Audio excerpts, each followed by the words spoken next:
हिंदू नववर्ष चैत्र नवरात्रि की सभी को ढेर सारी शुभकामनाएं। तो आइए आज अब हम लोग देखते हैं कि नवरात्रि कल से शुरू होने वाली है, तो हमें उनकी क्या क्या तैयारी करनी है। तो मैं नवरात्रि की तैयारी करने के लिए अपने मंदिर में आ गई हूँ, क्योंकि नवरात्रि से एक दिन पहले ही सारी साफ़ सफाई पूरी तैयारी करनी होती है।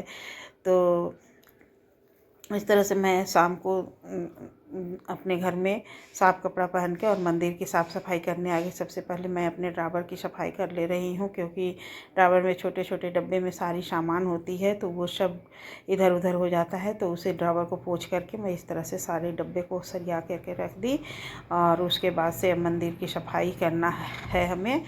तो देखिए किस तरह से मैं अपने मंदिर की सफाई करती हूँ। तो सबसे पहले हमें ये देखिए स्कॉच ब्राइट में थोड़ा सा वो सर्फ़ लगा करके और टाइल्स को इस तरह से रगड़ करके पूरा साफ़ करती हूँ। सभी भगवान का कपड़ा उतार करके और उन्हें खाली कर उतार दी हूँ। उसके बाद से मैं ऐसे सब अपने टाइल्स को रगड़ करके साफ़ कर दूँ, क्योंकि पानी के छींटा डेली जो छींटा देकर भगवान को जल चढ़ाया जाता है तो उसका दाग हो जाता है। तो उसे पहले इस तरह से हमें रगड़ना होता है, और उसके बाद से एक साफ़ कपड़े से इस तरह से मैं पोंछ देती हूँ। तो सारा साबुन इस कपड़े में आ जाता है और कपड़ा भी हमारा साफ़ हो जाता है। और फिर उसके बाद से देखिए हम सभी देवताओं को एक एक लोटा जल में गंगा जल डाल दी हूँ, और उसके बाद से सभी भगवान को इस तरह से नहला देती हूँ।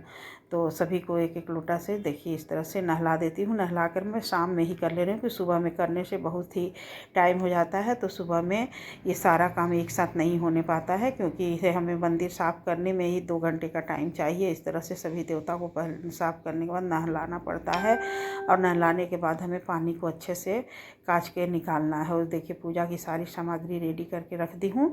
और सुबह में स्नान करके तैयार हो करके, आज पहला दिन है तो पहले दिन हमें येलो कलर की साड़ी पहननी चाहिए, तो मैं पीला रंग का साड़ी पहन करके अपने पूजा रूम में आ गई हूँ और रात को ही सारी तैयारी कर दी हूँ। तो देखिए इस तरह से पूरी तैयारी हमारी हो गई है।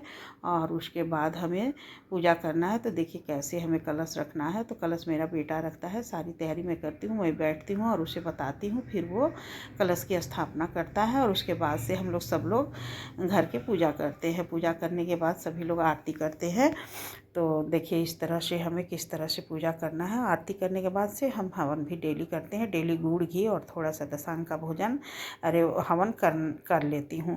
तो देखिए कलश हमें स्थापित करने के लिए क्या करना है। जौ को मैं रात में ही भिगोकर पानी में रखती थी, और इस तरह से मिट्टी में मिला करके हमें एक नया मिट्टी का ढक्कन लेना है। या तो आप पीतल के थाली में कुछ में भी कर सकती हैं, या तो फिर आपके पास जगह है तो आप ज़मीन में भी मिट्टी रख करके जौ बो करके कलश स्थापित कर सकती हैं। तो हमारे में जहाँ मैं रखती हूँ ऊपर में, तो वहाँ पे थोड़ा जगह कम है, इसलिए मैं ये ढकनी मंगाती हूँ, उसी में रखती हूँ। और कलश देखिए रखने के लिए कलश को इस तरह से धो करके मैं पहले ही रखती थी। फिर हमें उसमें कलावा बांध लेना है। उसके बाद हमें इस तरह से स्वास्तिक बना लेना है, और फिर ज्वारे जो वही हूँ उसी में हमें कलश को स्थापित करना है। कलश में डालने के लिए हम देखिए एक सिक्का, सुपारी, पान का पत्ती और फिर हल्दी का एक गांठ, सब चीज़ डाल करके कलश के ऊपर चावल रख करके और 5 पल्लव लगा करके 5 पल्लव लगाकर उसके बाद चावल इस तरह से ढकने में मैं कलश रखने की वीडियो भी डाल चुकी हूँ, आप लोग मेरे चैनल पे देख सकते हैं। उसके बाद इस तरह से हमें कलश स्थापित कर देना है। कलश स्थापित करने के बाद से हमें उसके ऊपर जो नारियल रखना होता है उसे हमें लाल चुनरी में या लाल ब्लाउज का पीस कुछ में भी इस तरह से लपेट लेना है। और उसमें जो मौली लपेटना है वो 1 बार, 5 बार, 7 बार नहीं, सीधे 9 बार लपेटना रहता है। और 9 बार लपेटने में इस तरह से देखिए कलश स्थापित हो गए। अब एक चौकी लगा दी हूँ, चौकी पे दुर्गा जी को स्थापित कर दी हूँ और लक्ष्मी गणेश जी का। तो सबसे पहले हमें गणेश लक्ष्मी जी को पूजा कर लेनी है। उसके बाद से हमें कलश की पूजा करनी है। कलश की पूजा करने के बाद इस तरह से हमें 5 जगह सिंदूर टिक देना है। और कलश की पूजा करने के बाद से हमें दुर्गा जी की पूजा करें। सबसे पहले हमें जैसे कि कलश रख देना है, उसके बाद हमें लक्ष्मी गणेश जी की पूजा करनी है, उसके बाद हमें कलश की पूजा करनी है, और तब उसके बाद हमें दुर्गा जी की पूजा करनी होती है। तो ये देखिए इस तरह से कलश का पूजा रोड़ी, अबीर, गुलाल, सिंदूर, अक्षत सब चढ़ा करके कर लेना है। और लक्ष्मी गणेश जी का भी पूजा कर लेना है। उसके बाद हमें दुर्गा जी की पूजा करनी है। तो दुर्गा जी के लिए मैं लंबी बाती का दीपक जलाती हूँ, क्योंकि किसी भी देवी की पूजा के लिए आप यदि सिर्फ देवी जी के लिए दिया जलाना है तो उसे हमें लंबी बाती की जलानी चाहिए, और सभी देवता के लिए जलाना है तो हमें गोल बाती की दीपक जलानी चाहिए। तो इसके बाद देखिए हमें ये अपनी दुर्गा जी की पूजा करनी है। अभी मेरा फूल नहीं आया है, तो फूल आने के बाद मैं एक माला उन्हें अपराजिता के फूल का बना करके डेली ही पहनाती हूँ। अभी फिर इस तरह से देखिए माता की सभी चिरोड़ी, अबीर, गुलाल, सिंदूर सब चीज़ चढ़ा करके हमें पूजा कर देना है। पहले दिन थोड़ा सा लेट हो जाता है, क्योंकि कलश स्थापना करना, उसके बाद से पूजा करना, फिर पाठ करना। और देखिए ये लंबी बाती का दीपक मैं जलाती हूँ दुर्गा जी के लिए।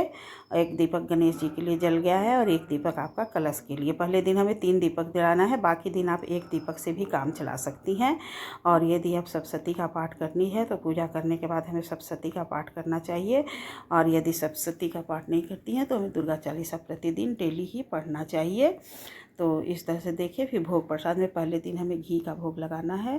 तो इस तरह से मैं पहले दिन तो फल, घी सब चीज़ का भोग लगाती हूँ। आप लोग जैसे लगता होगा वैसे लगा दीजिएगा।